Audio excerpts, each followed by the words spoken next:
show cause. Is that the same thing? When you go to court, then you have to show, order to show cause. Well, what's the difference? I'd like to know. Sure. So I will preface this by saying that I am not an attorney, but I am the sponsor of this bill. However, yeah. So these are two completely different things, right? Order to show cause in court, and good cause. In this context, good cause would mean, that a property owner would need to legally demonstrate that their reason for seeking to evict a tenant constitutes good cause, which is defined in the bill and would be defined in the law. Yeah, of course. Thank you. Does someone else have a question?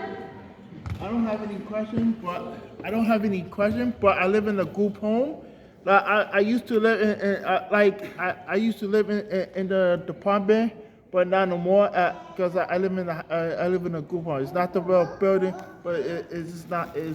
I live in it's not the building, but it's a house, and it's called I live in the S Service Development Mentally Challenged, where my A group lives, and the thing is that the thing is that it's cold in my room, and I couldn't get on the function because it's keep freezing my room. I don't know why this is. I don't know why the thermostat is keep following up, and every time it keeps dropped by 65. So and they need to I had the maintenance guy.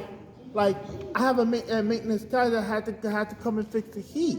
Yeah, so I'm gonna have you talk to some of our organizers over here with St. Nick's, and they'll make sure that that you get some help with making them follow the heat law.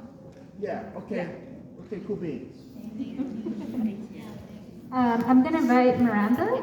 She has a list of questions. She's going to be reading them out loud, and then we can answer as you go.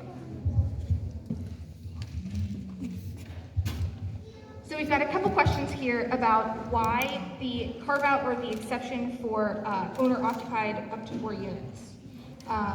With some people pointing out that the rent-stabilized laws begin with apartments of 6 or more units.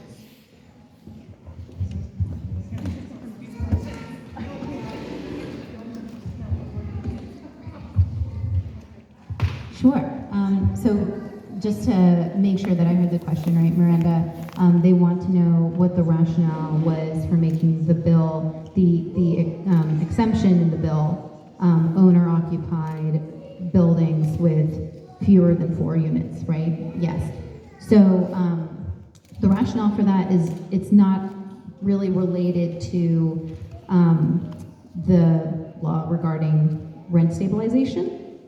Instead, the intent was to protect homeowners who live in the property, because if you have a home that is smaller, such as fewer than 4 units, and you live in the property, it really is. It's like your own home, and we wanted to make sure that that we considered that extenuating circumstance for property owners who actually live in the property, even if they're renting out a couple of the units. So we've got another question here about what kind of oversight will landlords be held to? How can DHCR handle so many new tenants when they're failing stabilized units now? Sure. So I'll begin by saying that good cause is not an expansion of rent stabilization. It's technically not even a form of rent regulation. And the reason for that is because what good cause does is it creates a rebuttable presumption in court in the case where a landlord seeks to evict a tenant, a rebuttable presumption against eviction under certain circumstances, right? So it doesn't say, across the board, like a landlord could not possibly offer you a new lease with a rent increase, even a high one, right? What it actually says is that if the landlord were, like, I'll give this scenario, because I think that's probably the most helpful thing. Let's say that I am a tenant in an unregulated apartment, in an unregulated building, and I pay my rent every month. I am not what they will sometimes call a nuisance.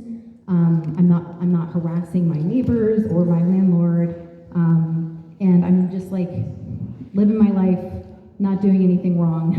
I'm like a model tenant.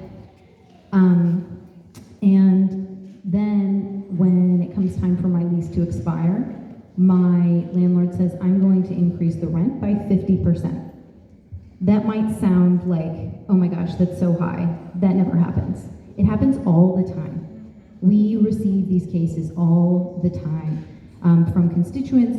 They'll call and say, my landlord, especially actually in the past year, we've seen many more of these, and that has to do with like pandemic rents, as some have referred to them as. Yeah, we get calls where tenants are saying, my landlord is seeking to increase the rent by 200%, right? That's outrageous. Unfortunately, under current law, it is perfectly legal if it is not a rent-regulated apartment. If good cause were law, and a landlord, one, just decided, I'm not going to renew your lease because I want to get you out and I want to replace you with a tenant who will pay more. And I'm the tenant in this situation, right, doing everything right, paying every month. Then if I went to housing court with the tenant, or rather the tenant and the landlord went to housing court, then the landlord would be obligated to demonstrate that there was some kind of good cause to evict the tenant. Additionally, so where the rent increases come in, what good cause says is that there is a rebuttable presumption against eviction if the reason for the eviction is failure to pay a new rent increase of either 3% or 150% of the rate of inflation, also known as the Consumer Price Index, or CPI.